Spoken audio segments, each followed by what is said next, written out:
Hello everyone, कैसे हो आप लोग। जैसा कि स्टूडेंट्स, मैंने आपको लास्ट वीडियो में टीच कराया था क्लास 12 फिजिक्स के अंतर्गत सेक्शन इलेक्ट्रोस्टैटिक्स में एरिया वेक्टर क्या होता है, सॉलिड एंगल क्या होता है और इलेक्ट्रिक फ्लक्स क्या होता है। और मैंने आपको बताया था कि ये 3 points are key points for the Gauss theorem. There is a theorem which is very very important according to your examination due and according to competition level. ये जो आपका थ्योरम है, ये थ्योरम काफी इंपॉर्टेंट है एग्जामिनेशन व्यू से और competition level से।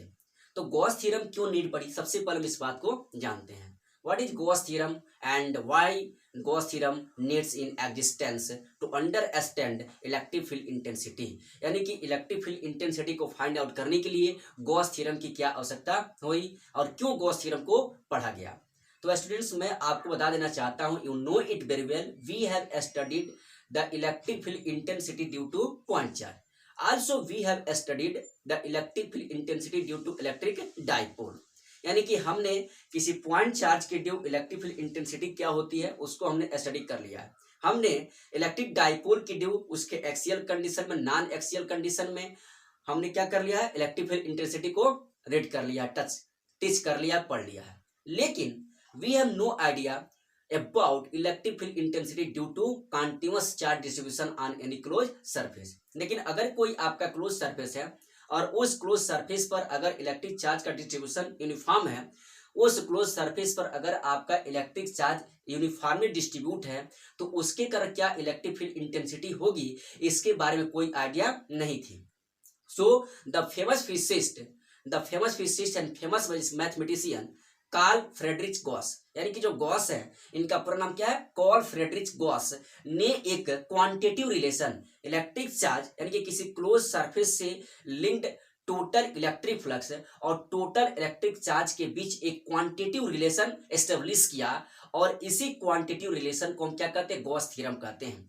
और मैं आपको बताना चाहता हूं कि इस गॉस थ्योरम का प्रयोग करके हम किसी भी क्लोज सरफेस पर अगर आपका इलेक्ट्रिक चार्ज यूनिफॉर्मली डिस्ट्रीब्यूट है, तो उसके कारण किसी पॉइंट पर या जैसे भी चाहें हम इलेक्ट्रिक फील्ड इंटेंसिटी को फाइंड आउट कर लेते हैं। तो एक बार फिर से सुनेंगे, on the basis of Gauss theorem, on the basis of Gauss theorem we can find what is the electric field intensity due to uniformly charged distribution on any closed surface।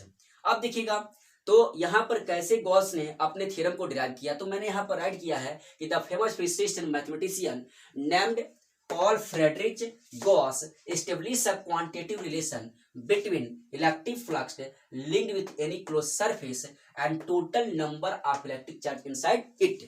यानी कि the famous physicist and mathematician named Carl Friedrich Gauss has established a quantitative relation between total electric flux linked with any close surface. मैंने कल आपको close surface के बारे में बात बताया था।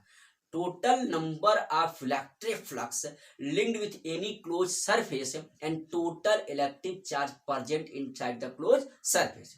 यानी कि गॉस ने किसी भी क्लोज सरफेस से कितना आपका इलेक्ट्रिक फ्लक्स लिंक्ड है, यानी कि जो total number of electric field lines कितना पास कर रहा है, उसके बीच, उसके और उस क्लोज सरफेस के बीच कितना चार्ज आपका है, इन दोनों के बीच एक क्वांटिटिव रिलेशन डिराइव किया। एक क्वांटिटिव रिलेशन अपने स्टेटमेंट को दे करके डिराइव किया, प्रूफ किया, और इसी को हम कहते हैं क्या, गॉस थ्योरम। अब गॉस थ्योरम का क्या स्टेटमेंट था, तो देखिएगा मैंने यहाँ पर लिखा कि according to this theorem, that means according to Gauss theorem the total number of electric flux linked with any close surface is equal to 1 upon epsilon times of total charge with the surface। तो Gauss ने क्या बताया कि the total number of electric flux linked with any closed surface is equal to 1 upon epsilon times, is equal to 1 upon epsilon naught times of the total charge present inside the closed surface। यानी कि Gauss ने अपने theorem में ये बताया कि किसी भी क्लोज सरफेस से, किसी भी, अगर हम कोई भी क्लोज सरफेस ले लेते हैं, किसी भी क्लोज सरफेस से जो total number of electric flux linked होता है, वह इलेक्ट्रिक फ्लक्स उस क्लोज सरफेस में प्रेजेंट टोटल इलेक्ट्रिक चार्ज के 1/ε0 टाइम्स होता है। मतलब अगर हम यहाँ पर कह लें कि let phi is the total number of electric flux linked with any closed surface and q is the total charge present inside it, then according to Gauss theorem phi is equals to 1/ε0 times of q। यानी कि हमने ये जो बात मैंने statement में दिया है उसी को यहाँ पर मैथमेटिकली एक्सप्रेस किया गया है कि phi that means the total electric flux linked with this closed surface is equals to 1/ε0 times of total charge q। तो मैंने बोला क्या कि सपोज कर लो कि एक कोई क्लोज सरफेस है और उस क्लोज सरफेस से जो total electric field lines pass करते हैं, मींस जो टोटल इलेक्ट्रिक फ्लक्स लिंक्ड है वह फाई ई है और उसमें जो टोटल चार्ज प्रेजेंट है वो आपका क्या है, q है। तब गॉस के थ्योरम के अकॉर्डिंग यहां से हम कह सकते हैं कि phi is equals to 1/ε0 times of q। यानी कि आपने बोला क्या कि the total charge linked with any close surface is equals to 1/ε0 times of total charge. तो यहाँ पर आपने एस्टिमेट को देख लिया, या phi is equals to total charge आपका क्या q, phi is equals to q/ε0। तो this is the statement of the theorem, but you know it very well.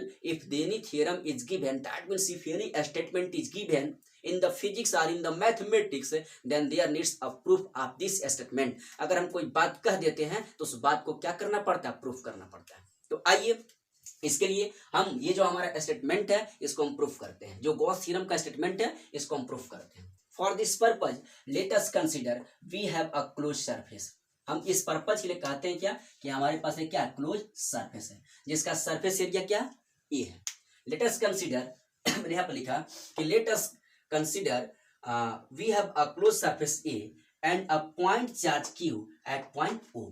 हमने कंसीडर कर लिया कि हमारे पास एक क्लोज सरफेस क्या है, ए है, और उसके इनसाइड एक पॉइंट ओ है जिस पॉइंट ओ पर एक पॉइंट चार्ज क्यू रखा गया। ठीक है। Also let there is a point P, यहाँ पर आपने पॉइंट P को दिखाया है। Also let there is a point P at a distance small r from point charge Q on the surface of this closed surface। ठीक है, मैंने भी मान लिया क्या कि एक पॉइंट P जो इस क्लोज सरफेस पर स्थित है जिसका पॉइंट O से मीन्स पॉइंट चार्ज Q से जो डिस्टेंस हो आपका क्या स्मॉल r है, where we have to find electric field intensity। जिस पॉइंट P पर हमको क्या करना है, electric field intensity find out करनी है। मतलब अब हम इस यहाँ से इलेक्ट्रिक फील्ड इंटेंसिटी को फाइंड आउट करके आइए देखते हैं कि किस प्रकार से हम प्रूफ करके लाते हैं फाई इक्वल्स q/ε0। तो मैंने क्या बोल दिया कि let a point P on the surface at a distance small r from O। यानी कि मैंने कह लिया क्या कि O से स्मॉल r डिस्टेंस पर सरफेस पर एक पॉइंट P स्थित है। Imagine an elementary part dA around P। हम इमेजिन करते हैं क्या, यानी कि जो हमारा पॉइंट P है यहाँ पर, इस पॉइंट P के अराउंड मैं क्या करता हूँ कि एक एलिमेंट्री पार्ट काट लेता हूँ। मैंने कल आपको बताया था कि एरिया वेक्टर की बात आएगी। मैंने क्या कर लिया कि एक एलिमेंट्री पार्ट काट लिया जिसका मैग्नीट्यूड क्या है, डीए है, और जिसका एरिया वेक्टर क्या है, डीए वेक्टर। एरिया वेक्टर मैंने कल बताया था क्या कि किसी भी एलिमेंट्री पार्ट के सरफेस के क्या परपेंडिकुलर, सरफेस के क्या परपेंडिकुलर डायरेक्शन में एरिया वेक्टर का डायरेक्शन होता है। तो मैंने यहाँ पर क्या कर लिया, imagine an elementary part T around point P, यानी कि इस पॉइंट P के अराउंड मैंने एक एलिमेंट्री पार्ट काट लिया जिसका मैग्नीट्यूड डीए है और उसका जो एरिया वेक्टर है वह एरिया वेक्टर इस पॉइंट चार्ज Q के जो पॉइंट P पर electric field intensity find out होती है उसके साथ थीटा एंगल कंपोज करता है। Then now the electric field at point P due to point charge Q will be, यानी तब हम पॉइंट चार्ज Q के ड्यू इस पॉइंट P पर क्या निकाल लेंगे, इस पॉइंट P पर इलेक्ट्रिक फील्ड इंटेंसिटी निकाल लेंगे।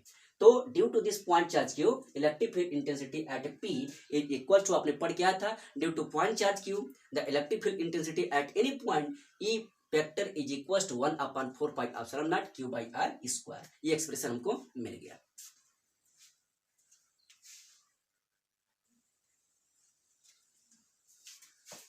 तो हमने अभी पॉइंट चार्ज Q के ड्यू पॉइंट P पर क्या किया था, पॉइंट चार्ज Q के ड्यू पॉइंट P पर electric field intensity find out कर लिया था और वो हमारा आया था vector E is equal to 1/4πε0 q/r²।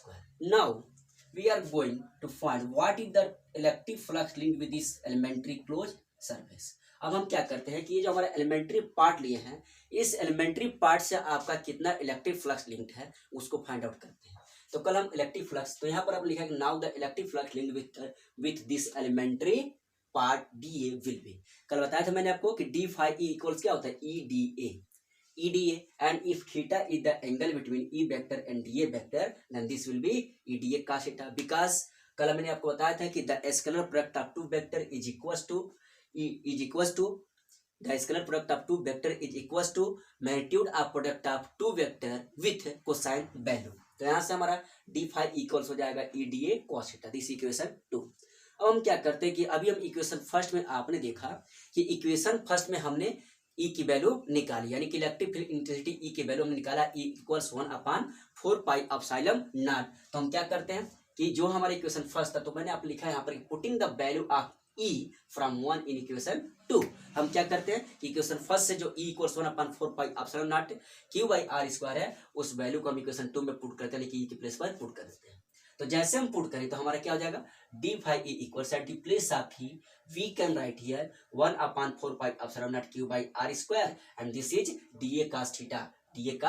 अब यहाँ पर मैंने थोड़ा सा अरेंजमेंट कर दिया है, क्यू को मैंने बाहर कर लिया और आर स्क्वायर को डी ए कास थीटा के अपान में दिया. तो 1/4 pi epsilon naught q bracket में कर दिया d A cos theta upon r square. यहाँ पर एक सेटिंग है, मैं एक अरेंजमेंट कर रहा हूँ, कुछ होगा अभी मजा आ जाएगा.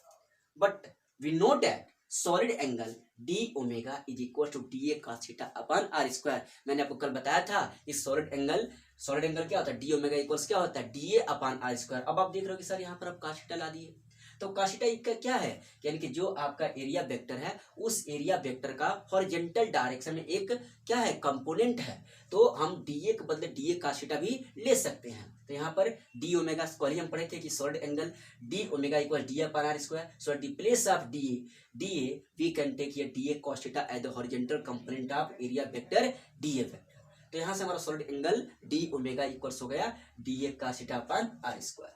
देन अब हम क्या करते हैं कि d A cos theta upon r square के प्लेस पर डी ओमेगा लिख देते हैं. Then d phi E equals q upon 4 pi epsilon naught into d omega लिख दिया मैंने at the place of d A cos theta upon r square.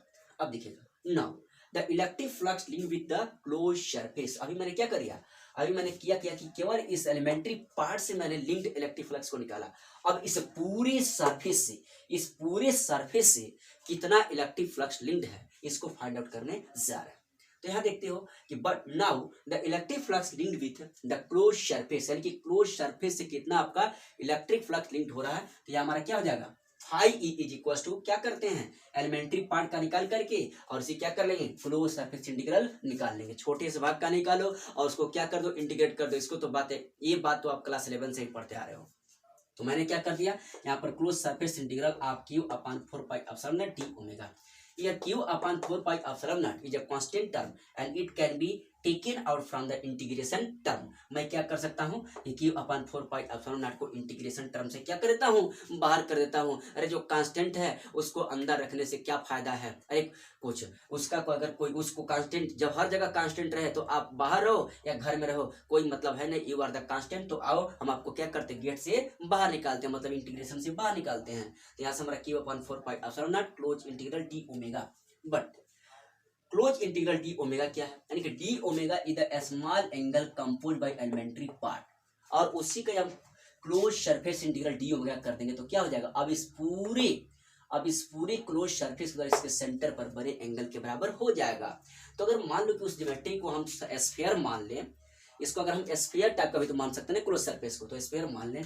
But close integral d omega is equal to 4 pi, क्योंकि आप जानते हो क्या कि यहाँ पर जो एंगल आपका कंपोज होगा डी ओमेगा वो किसके इक्वल हो जाएगा, 4 पाई के इक्वल हो जाएगा. स्फीयर है ना, तो हमारा हो जाएगा 4 pi is the solid angle by whole close surface, यानी कि ये हमारा क्या होल क्लोज सरफेस के द्वारा यहाँ पर बना क्या आपका सॉलिड एंगल है. ठीक है, अब देखिएगा यहाँ पर आर स्क्वायर यानी कि 4 पाई आर स्क्वायर हमारा रह गया, यहाँ पर आर स्क्वायर तो हमारा खत्म हो गया था. चलिए, तो यहाँ से हमारा क्या हो जाएगा, but close integral d omega is equal to 4 pi is the solid angle.